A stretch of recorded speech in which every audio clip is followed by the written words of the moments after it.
바쁜 건설 현장의 소음, 쉴 새 없이 울리는 전화벨 소리, 그리고 웅성거리는 수많은 사람들의 목소리. 제 35년의 삶은 늘 전투와도 같았습니다. 거대한 흙먼지가 휘날리는 속에서 뼈대만 앙상하게 남은 철골 구조물 사이에서 저는 수많은 인부와 협력업체를 지휘하며 김부장이라 불렸죠. 그 이름은 저의 존재 이유이자 무소불위의 권력이었고 무엇과도 바꿀 수 없는 자부심이었습니다. 하지만 제 명함을 내려놓고 그 이름표를 떼는 순간 저는 완전히 낯선 세상 한가운데에 홀로 던져진 이방인이 되었습니다. 여러분 안녕하세요. 여러분의 인생 선배 김성우입니다. 지금 이 순간 혹시 은퇴 후의 삶이 막막하고 불안하신가요? 거울 속의 낯선 얼굴을 바라보며 도대체 나는 누구였더라? 라고 스스로에게 묻고 있지는 않으신가요? 오늘 제가 여러분께 들려드릴 이야기는 바로 인생의 길을 잃은 패처럼 망망대해를 떠돌던 제가 다시 돛을 올리고 새로운 항해를 시작한 이야기입니다. 이 이야기가 여러분의 길을 밝히는 작은 등대가 되기를 바랍니다. 멈춰버린 세상의 알람, 정지된 상. 35년간의 긴 여정을 마치고 은퇴하던 날, 저는 왠지 모를 낯선 감정에 휩싸였습니다. 정들었던 건설회사 사무실 굳건하게 제자리를 지키고 있던 명패에는 부장 김성호라는 세 글자가 선명했죠. 그 명패를 손으로 조심스럽게 쓰다듬는 순간 35년간의 희로애락이 주마등처럼 스쳐 지나갔습니다. 젊은 시절의 열정과 패기, 수많은 난관을 극복했던 기억, 그리고 성공적인 완공 후 느꼈던 뿌듯함까지. 직원들은 활짝 웃으며 수고하셨습니다. 부장님. 하고 외쳤습니다. 억지로 웃으며 손을 흔들었지만 제 가슴 한구석에는 텅 빈 거대한 허전함이 자리 잡았습니다. 남들의 축하 속에서 저는 홀로 외로움을 느꼈습니다. 그날 밤 아내는 고생했다며 제가 제일 좋아하는 따뜻한 국밥을 정성껏 차려주었습니다. 하지만 저는 숟가락을 들 힘조차 없었습니다. 35년간 저를 깨웠던 세상의 모든 알람이 한순간에 멈춰버린 것 같았습니다. 김 부장이라는 견고한 직함이 사라진 그 거대한 공백감. 저는 감히 그 먹먹함을 누구에게도 말할 수 없었습니다. 남들에게는 화려한 은퇴식이었겠지만 저에게는 삶의 정지 버튼이 눌린 순간이었습니다. 삶의 목표를 잃어버린 듯한 막막함이 저를 짓눌렀습니다. 정체성을 잃어버린 방황의 시간. 은퇴 후의 일상은 마치 색을 잃은 흑백 사진 같았습니다. 매일 아침 7시 습관처럼 눈이 떠졌지만 더 이상 출근할 곳이 없었습니다. 양복을 찾으려고 옷걸이를 더듬었지만 걸려있는 건 편한 잠옷뿐이었죠. 저는 매일 같은 시간에 집을 나와 공원으로 향했습니다. 늘 같은 길을 걷고 늘 같은 벤치에 앉았습니다. 다른 노인들과 모여 바둑을 두기도 했지만 마음은 여전히 텅 비어 있었죠. 어제와 똑같고 내일도 똑같을 것 같은 무료함이 저를 짓눌렀습니다. 하루하루가 무의미하게 느껴졌습니다. 나는 이제 뭐하는 사람인가? 그저 밥만 축내는 식구인가? 어느 날 저의 축 처진 어깨와 무기력한 표정을 본 아내가 걱정스러운 목소리로 물었습니다. 여보, 왜 그래? 기운이 없어 보여. 영감님들 모임이라도 나가봐. 집에만 있으면 더 힘들어. 저는 무심하게 대답했습니다. 됐어. 가서 무슨 얘기를 해. 다들 똑같지 뭐. 다들 똑같이 허송세월 보내고 있을 텐데. 저는 제 자신을 꽁꽁 닫아버리고 세상과 단절되기 시작했습니다. 가장 큰 충격은 손주 준이가 집에 왔던 날이었습니다. 주말을 맞아 아들 부부와 준이가 놀러와 저는 준이와 블록을 쌓으며 즐거운 시간을 보냈죠. 준이의 천진난만한 웃음소리가 집안 가득 울려 퍼졌습니다. 그때 준이의 맑고 순수한 눈빛이 저를 향했습니다.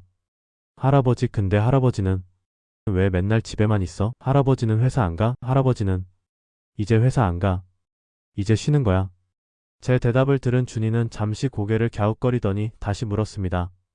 그럼 할아버지는 무슨 일 하는 사람이야? 아무 일도 안 해?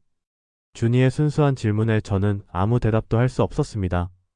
제 얼굴에는 당혹감과 깊은 상실감이 교차했습니다. 그때서야 깨달았습니다.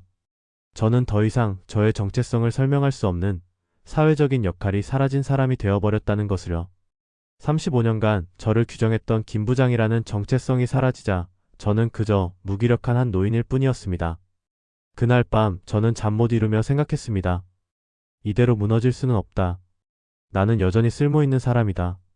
나는 아직 살아있고 무언가를 할 수 있는 사람이다. 다음 날 저는 단호한 표정으로 옷을 입고 집을 나섰습니다. 그 질문은 저를 다시 일으켜 세운 거대한 외침이자 제 삶의 새로운 시작을 알리는 알람 소리였습니다. 저는 곧바로 시니어 일자리 센터에 찾아갔습니다. 35년간의 화려한 이력서를 내밀자 상담사는 놀란 표정을 감추지 못했죠. 부장님까지 하셨네요. 그런데 저희 쪽 일은 대부분 단순 노동이라 컴퓨터 활용은 좀 어려우시겠죠? 처음에는 자존심에 큰 상처를 입었습니다. 35년간 쌓아온 경력과 지위가 오히려 걸림돌이 된 거죠. 경력 단절이라는 말은 젊은 사람들에게만 해당되는 줄 알았는데 저에게도 해당되는 말이었습니다. 하지만 저는 포기하지 않았습니다. 컴퓨터 학원에 등록하고 서툰 손으로 스마트폰을 만지며 구인 정보를 검색했습니다. 마우스조차 제대로 다루지 못해 여러 번 실패하고 저보다 한참 어린 젊은 강사에게 핀잔을 듣기도 했습니다. 면접에 가면 번번이 경력이 너무 뛰어나서 우리와는 맞지 않을 것 같다. 너무 큰 물에서 놀던 분이라. 작은 일에 만족하지 못할 것 같다는 거절의 말을 들었습니다. 저의 가장 큰 자랑이었던 경험이 오히려 새로운 길을 막는 걸림돌이 된 것입니다. 나는 이제 정말 끝인가? 몇 번이나 포기하고 싶었지만 제 마음속 준이의 질문이 저를 다시 일으켜 세웠습니다. 저는 더 이상 김 부장의 과거에 갇혀 있을 수 없었습니다. 마침내 저는 한 작은 동네의 마을회관 보수공사 현장 면접에 합격했습니다. 저는 그곳에서 다시 현장으로 돌아갔습니다. 예전에 부하 직원들을 지휘하고 명령하던 방식이 아닌 직접 망치를 들고 시멘트를 바르며 땀을 흘렸습니다. 젊은 작업자들은 처음엔 저를 어르신이라 부르며 불편해했습니다. 하지만 저는 개의치 않았습니다.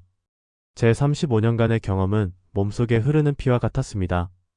이론으로 배울 수 없는 실전의 노하우는 제 몸에 각인되어 있었죠. 어느 날 한 젊은 작업자가 제게 다가와 불안한 표정으로 물었습니다. 반장님, 저기 구조물이 불안해 보이는데 괜찮을까요? 저는 잠시 그 구조물을 살펴봤습니다. 수많은 현장에서 익힌 경험이 번개처럼 스쳐 지나갔습니다. 저는 능숙하게 목재를 덧대고 보강 공사를 지시하며 문제점을 정확히 짚어냈습니다. 제 말에 젊은 작업자들은 고개를 끄덕이며 신뢰를 보냈습니다. 그 순간 저는 다시 살아있음을 느꼈습니다. 부장이라는 거창한 이름 대신 반장님이라는 친근하고 실용적인 이름이 저를 얼마나 행복하게 하는지 몰랐습니다. 저는 퇴근 후 아내에게 공사 현장 이야기를 신나게 들려주었습니다. 여보, 오늘 내가 말이야, 젊은 친구들한테 이렇게 하라고 조언해줬더니 다들 놀라더라니까. 아내는 그런 제 모습을 보며 눈물을 글썽였습니다. 이제 저는 준이에게 자신있게 말할 수 있습니다. 할아버지, 공사 현장에서 일하는 사람이야. 할아버지가 망치로 뚝딱뚝딱 하면 멋진 집이 만들어지지. 저의 제2의 삶은 화려하지 않습니다. 하지만 다시 아침에 일어날 이유가 있고 땀 흘려 일한 보람이 있습니다.